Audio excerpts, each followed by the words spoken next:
On peut créer de la monnaie et première modalité, on décide collectivement du montant global qu'on va créer comme monnaie, de sa répartition territoriale. Alors on peut refaire, mais j'ai envie de dire l'important c'est d'avoir la monnaie.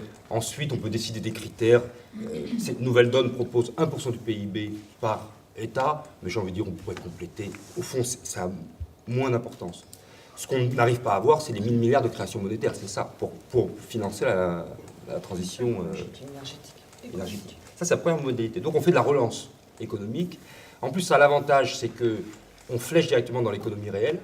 Donc, on a moins d'évasion vers la sphère financière.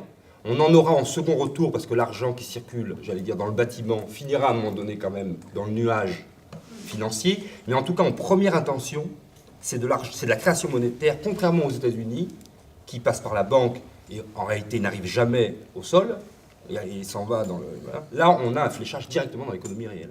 Ça, c'est quand même, à mon avis, et c'est d'ailleurs les limites aujourd'hui des politiques dites, qu'on appelle ça de quantitative easing. On crée de la monnaie, on le donne aux banques, et les banques sont censées allouer cette monnaie au mieux, parce qu'elles sont le mieux placées pour choisir les bons projets d'investissement, en théorie. Donc on a toujours dit, la monnaie, quand on la crée, on doit donner aux banques commerciales, car elles sont les mieux placées pour faire une allocation, comme ils disent en économie, optimale de cette nouvelle monnaie. Bon, on voit que ça ne fonctionne pas.